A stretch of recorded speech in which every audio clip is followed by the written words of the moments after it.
Pour les besoins de l'adaptation cinématographique, certains détails ont dû être changés. Cependant, l'histoire qui suit est authentique. Et le déroulement est identique à la réalité.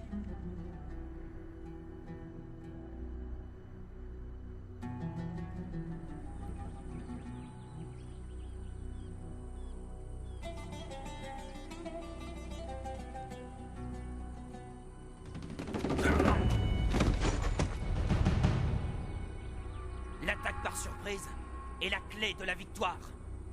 Vous devez passer à l'action tellement vite que votre ennemi n'a pas le temps de réagir. Assurez-vous que vous tranchez bien d'une artère à l'autre. Soyez déterminé et énergique. Ne lui faites pas de cadeau. Nous vivions et nous étions entraînés dans le désert pour une seule raison. Retourner en Égypte et renverser le gouvernement. Nous étions prêts à faire face à toutes les difficultés. Pour l'amour d'Allah. Nous n'avions rien d'autre en tête que l'appel de l'islam.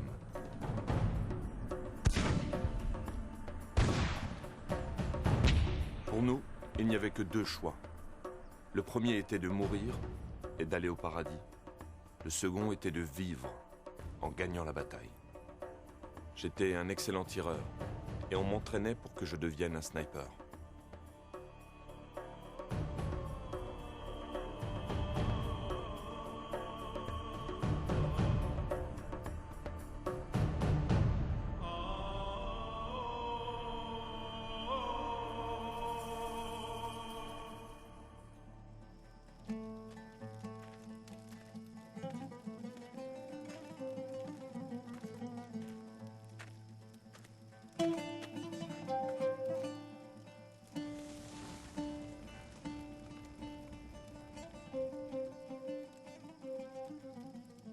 Et quiconque combatte dans le sentier d'Allah, tué ou vainqueur, nous lui donnerons bientôt une énorme récompense. Mustapha, ton frère est au paradis. Cette certitude doit te réconforter, mon frère. Et ne dites pas de ceux qui sont tués dans le sentier d'Allah qu'ils sont morts. Au contraire, ils sont vivants. Mais vous en êtes inconscients. Salam alaikum, Émir. Wa alaykum as-salam. Et qu'Allah vous protège. Comment va l'entraînement, mes frères? Tout va bien, Émir. Qu'Allah soit loué. Asseyez-vous. L'émir nous rendait visite régulièrement. Il venait voir où nous en étions avec l'entraînement. Un soir, il nous fit la lecture d'un article dans un journal du Caire. Il relatait l'arrestation d'un groupe de missionnaires qui étaient accusés d'avoir voulu convertir des musulmans dans un de leurs hôpitaux, en leur proposant des relations sexuelles et de l'argent. Des relations impures. À mort les infidèles!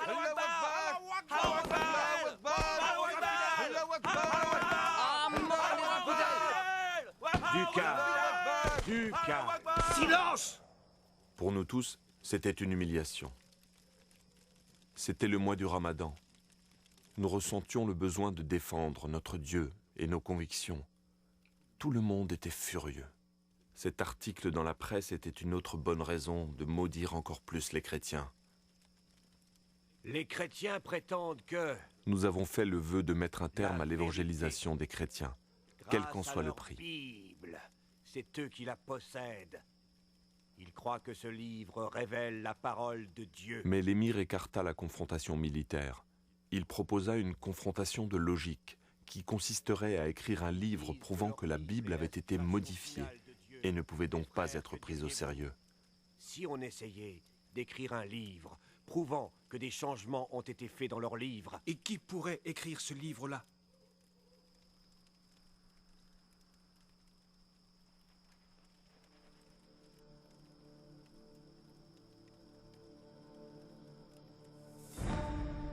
Qu'est-ce qui te prend? C'est un simple livre qui te fait peur? Les chrétiens jettent des sorts et font même de la magie avec ce livre. Ma mère en a été témoin. On dit aussi que tous ceux qui lisent ce livre deviennent comme envoûtés. Il est maudit. Je ne peux pas le lire, Émir. Non, non, je ne peux pas le faire. Attention, ceci est ma volonté. Si tu crois en Allah, et si tu crois au dernier jour, tu dois faire comme je dis, Khalil. Non, Émir. C'est impossible. Non, non. Khalil, Non, Émir, je vous en prie. Trouvez quelqu'un d'autre pour ce travail. c'est une mission très importante. Et avec toi, je sais que ça ira. Tu es le seul capable d'écrire ce livre, j'en suis convaincu. Sans doute. Et vous me demandez de les aimer, de penser comme ces infidèles. Je peux pas. Si vous me dites de tuer les chrétiens d'Égypte, je le ferai avec plaisir. Mais lire ce livre maudit est au-dessus de mes forces. Tu es un grand croyant. J'admire ta foi en Allah. Elle est remarquable, c'est vrai. Mais tu fais erreur en te laissant aveugler par ton grand zèle spirituel. Je le vois bien. Tu ne sais plus discerner le bien du mal. Te rends-tu compte du très grand honneur que l'accomplissement de ce devoir t'apportera, sans parler du respect de tous tes frères? Tu seras le premier à exposer tous les mensonges colportés par les Juifs et les chrétiens. Pour ce travail, tu recevras 500 livres par mois, que je te remettrai moi-même.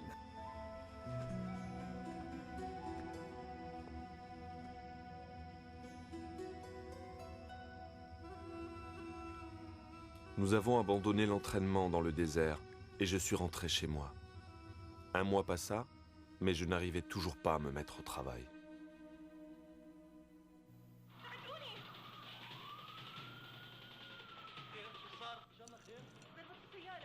Dites-moi, qu'est-ce qui s'est passé dans la série?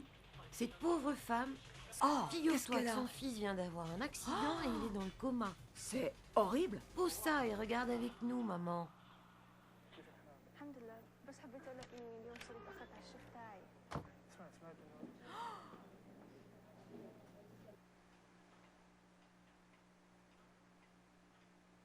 Khalil,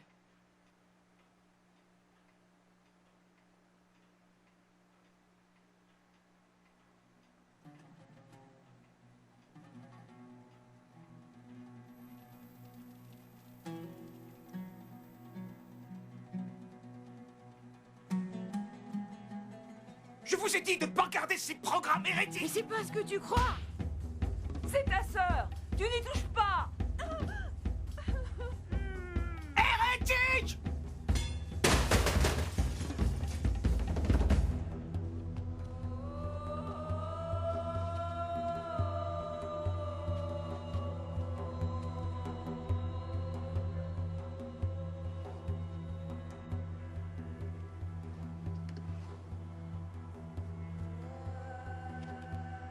Finalement, je pris la décision d'obéir aux ordres de l'émir.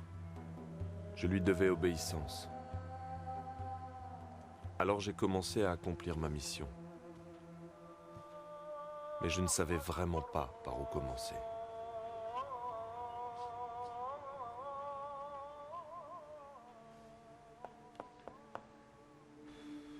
En lisant la Torah, j'ai trouvé des contradictions dans certains récits. Mais étant donné que dans le Coran nous avons aussi ce genre de contradictions, cela n'allait pas m'aider dans mon travail. Si nous disons que ces erreurs rendent la Bible moins crédible, nous devons juger le Coran avec les mêmes critères. Alors j'ai continué de chercher des erreurs plus importantes. Mais je n'en ai trouvé aucune. Ensuite, j'ai lu la Bible en entier. Mais je n'ai pas trouvé le genre d'erreur que je cherchais.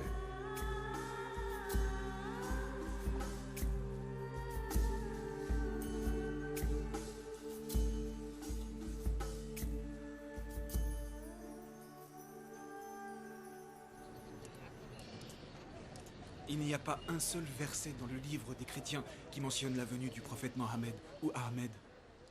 Je t'ai apporté quelque chose. Je crois que c'est ce qu'il te faut. Tiens, Démontrez la vérité.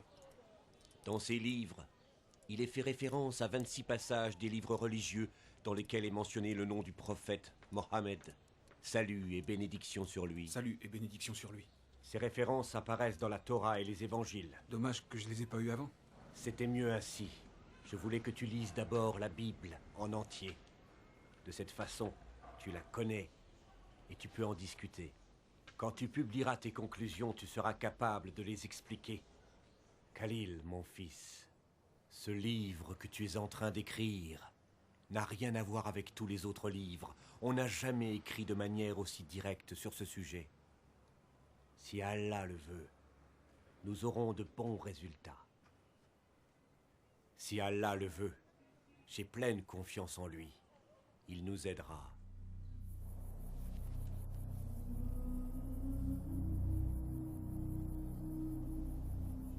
Je me mis au travail avec pour but d'examiner les 26 références inscrites dans les livres que je venais de recevoir.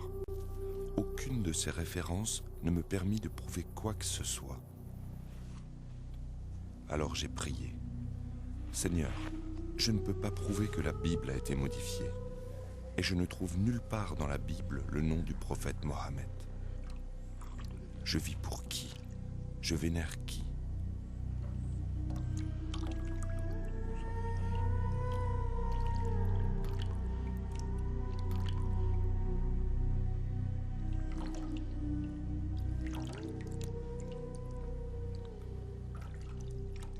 Et j'ai pensé, si la Bible est le vrai livre de Dieu, alors quel est l'avenir du Coran? Ces livres ne peuvent pas dire la vérité tous les deux, puisque leurs enseignements vont dans des directions différentes. J'ai donc commencé à écrire un protocole de recherche que j'ai intitulé « Le Coran est-il la parole de Dieu ?» À la fin, j'avais écrit entre 200 et 300 pages. Un jour, l'émir me fit une visite surprise. Je vous prie d'attendre Khalil ici. Il va être de retour dans un instant. Je vous remercie.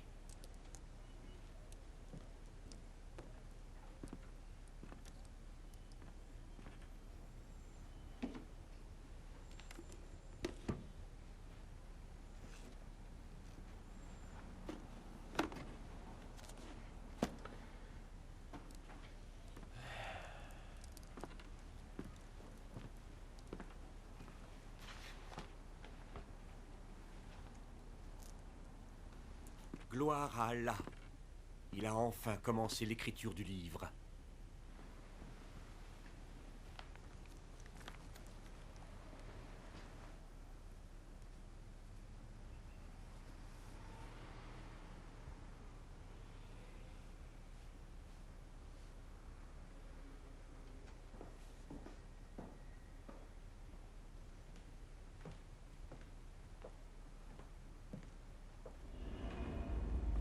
Que t'est-il arrivé, Khalil? Qu'est-ce que tu écris? Tu vas pas me dire que le Coran n'est pas la parole de Dieu? Si tu ne me crois pas, lis-le toi-même, lis. Tu ne crois tout de même pas que mes conclusions me rendent heureux? Plusieurs fois, je t'ai dit de donner ce travail à un autre homme que moi. Chaque fois, tu m'as dit que Allah m'avait choisi. C'est toi le responsable. Tu es le seul à blâmer. Nous t'avons donné beaucoup d'argent afin que tu dévoiles tous les mensonges des chrétiens, les infidèles. Non, non, non, non. Tu as dit que je devais trouver des preuves en lisant leurs livres. Et je n'ai lu que la vérité. Et ce n'est pas tout. Le Coran lui-même le dit. Aïssa ou le Messie, c'est Dieu. Tais-toi! Tais-toi! Je t'interdis de dire un mot de plus. C'est ignoble. Le Coran dit aussi Aïssa parle Infidèle! en parabole. Infidèle! Il reviendra sur des nuages. Il sera le juge de tous. Tais-toi! La sourate de Al-Maïda dit Aïssa a le pouvoir de créer toutes choses. Tais-toi! La sourate de Ali Imran dit qu'Aïssa a le Tais-toi! pouvoir de guérir les malades et de ressusciter les Infidèle! morts. Aïssa reviendra sur les nuages. Et il jugera les nations le dernier jour. Je vais te tuer, infidèle! Écrit dans le Coran, je vais te tuer!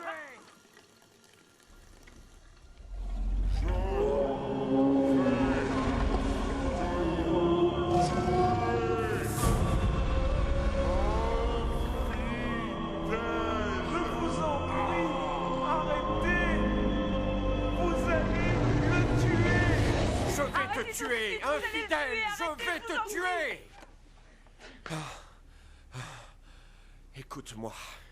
À partir d'aujourd'hui, on ne se connaît plus. Je préviendrai le groupe que tu as abandonné notre foi. Et si un jour tu veux montrer ces saletés, je te préviens, je te tuerai de mes propres mains! Infidèle! Khalil! Khalil! Mais je vous le dis, aimez vos ennemis, bénissez ceux qui vous ont maudits, faites le bien envers ceux qui vous détestent et priez pour ceux qui profitent de vous et vous persécutent. Ne résistez pas à une personne méchante, et si elle vous gifle sur la joue droite, tendez-lui aussi la joue gauche.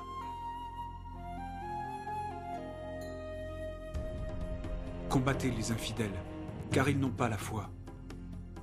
Combattez les polythéistes de la même manière qu'ils vous combattent. Combattez ceux qui ne croient pas en Allah. Combattez, combattez, combattez. Même s'ils sont des pères, des fils et des maris, tuez-les.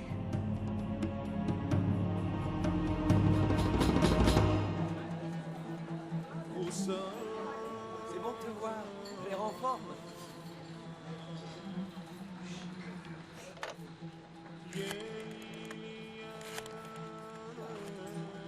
Joue une musique plus gaie. Allô, Timothée? C'est Khalil. Non, ça va. J'avais envie de parler avec toi. Bonjour. Un jour, comment ça j'ai va? téléphoné à Ça un va collègue bien de bureau qui était chrétien. Et Ouais, celui-là, ça va toujours. t'as pas ici, envie toujours. d'essayer? Si tu veux. J'espérais qu'il pourrait me parler des évangiles, mais il prit Non, peur tu et n'y es pas. raccrocha. Je voudrais que tu m'en parles, c'est tout. Puis je découvris avec stupéfaction qu'on m'avait volé ma mallette, qui contenait ma carte d'identité et ma Bible. Vous avez vu ma mallette? Quelqu'un a vu une mallette? Une manette? Oui, vous l'avez pas vue? Je l'avais posée là. Non, j'ai rien vu. C'était si important. Oui, il y avait ma carte d'identité et ma Bible. Eh, revenez! Revenez! Vous me devez une communication. Faut payer.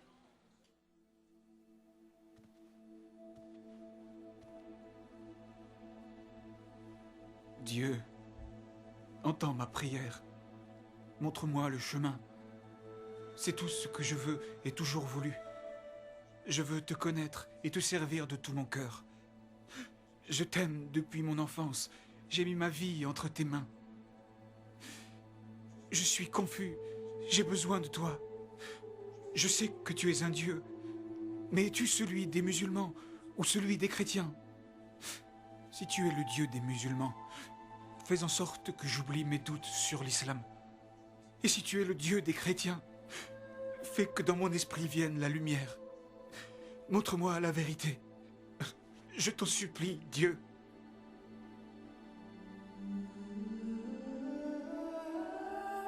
Cette nuit-là, je dormis profondément, comme je n'avais jamais dormi de toute ma vie. Quand l'aube commença à pointer, je fis un rêve.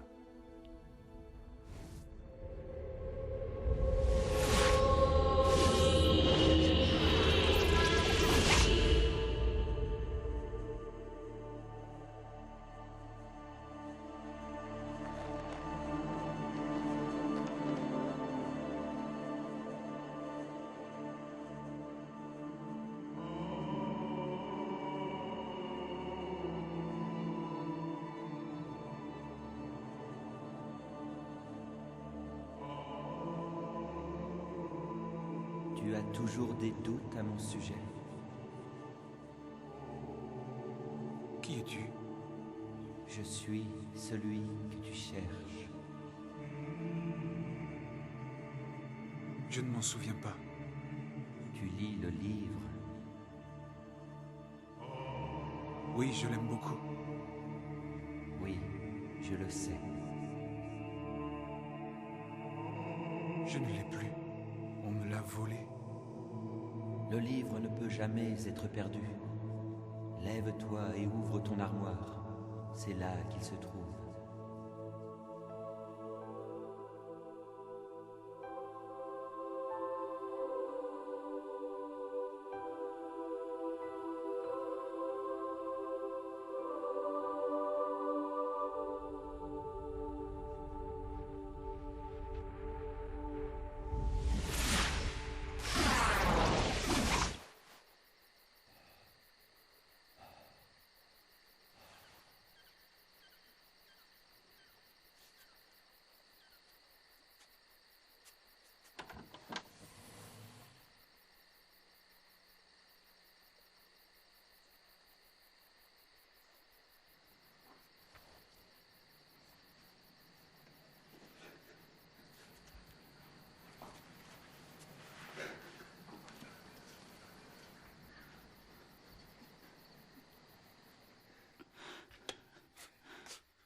Khalil?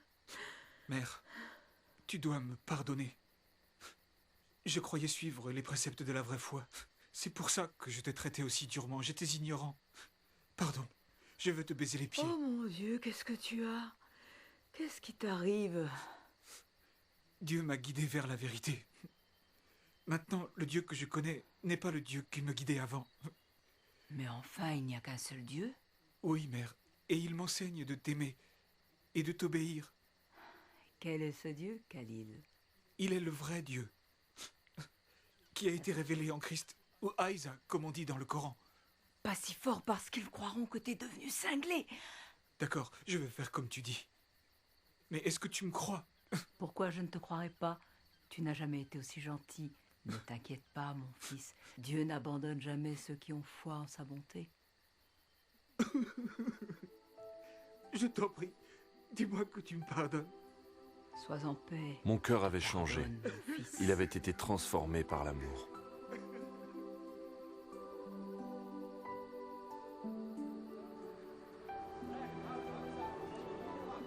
Je ne pouvais plus dormir. Je me suis promené jusqu'au matin.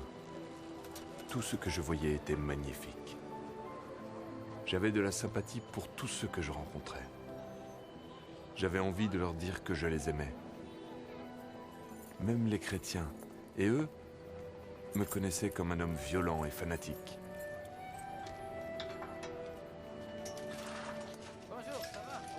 Bonjour, Georges. C'est moi, Khalil. On n'est pas encore ouvert. Ne crains rien, C'est c'est pas moi. encore Je suis ouvert. venu te parler. Je viens C'est pas implorer ton encore pardon. ouvert. Je t'en supplie. On pourrait pas en parler plus tard? J'ai changé. Je le vois. Je ne suis plus le même. Avant, j'en voulais à tous les chrétiens. Je te demande de me pardonner. Pardonner, car tu as changé. Oui, j'ai changé. Je te demande ton pardon. Je ne le mérite pas, mais je t'en prie, pardonne-moi. J'ai changé. Alléluia. Ça veut dire quoi? Tu le sauras. Laisse-moi te regarder. Que t'est-il arrivé? J'ai changé, s'il te plaît. Approche. Pardon. Bien oui, je te pardonne. Pardon. Entre. Je te Je remercie. t'accorde mon pardon. À partir de ce jour, j'ai réellement commencé à changer. Ceux qui vivaient dans mon entourage, comme ceux avec qui je travaillais, tous voyaient le changement qui s'était produit en moi. J'avais été un homme odieux, irascible. J'avais mis le feu aux églises et j'avais pillé des boutiques. J'avais commis des actes d'une extrême violence. Mais Christ avait changé ma vie. Quand je me suis mis à agir selon les Écritures de la Bible, je suis devenu une personne aimante.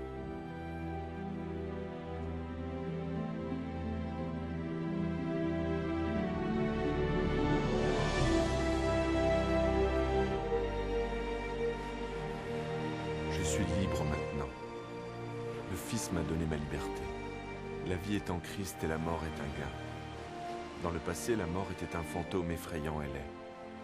Mais aujourd'hui, la mort ne commande plus. Je suis maintenant en Christ et toute chose est nouvelle.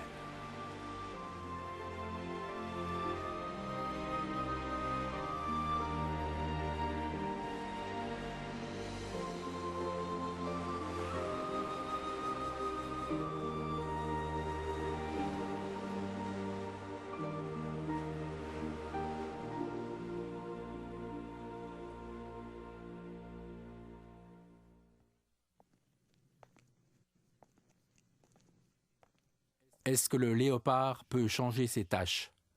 Le lion peut-il vivre en paix avec l'agneau?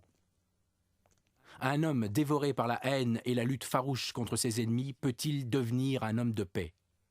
Dans le cas de Khalil, toutes ces questions ne lui ont jamais traversé l'esprit.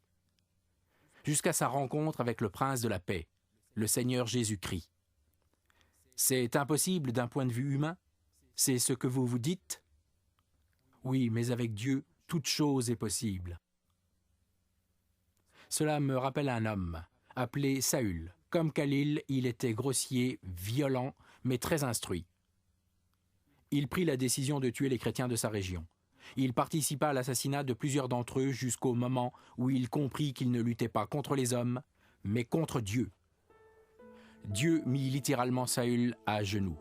C'est dans cette position, humble et prostré, que cet homme fier a crié son désespoir. « Qui es-tu, Seigneur ?» Et le Seigneur a répondu « Je suis Jésus. Et quand tu te bats contre mon Église, tu te bats contre moi. » De nos jours, On se souvient de cet homme sous le nom de Paul, l'auteur de plus de la moitié du Nouveau Testament dans la Bible. Qu'est-ce qui changea Saül? Qu'est-ce qui changea Khalil? Pour les deux hommes, c'était le même pouvoir, le pouvoir de l'amour.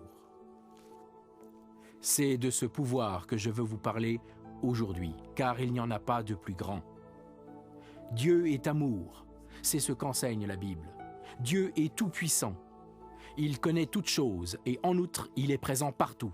Mais en essence, Dieu est amour. Dieu ne veut pas que l'homme périsse, mais au contraire, il veut que tous les hommes se repentent et connaissent la vérité. Ce qu'il veut, c'est que nous vivions avec lui au ciel pour toujours. Tout ce qu'il demande, c'est que nous acceptions Jésus-Christ comme notre Sauveur. Nous voici arrivés au point important. Écoutez avec attention. Khalil a eu l'expérience particulière de voir Jésus dans un rêve. Vous croyez peut-être que vous devez aussi le voir en rêve pour être sauvé? Ce n'est pas le cas. Le salut est un cadeau de Dieu pour tout le monde. La seule demande venant de Dieu est que nous ayons la foi. Même la foi est un cadeau de Dieu. Que pourrions-nous attendre d'autre que de l'amour d'un Dieu d'amour?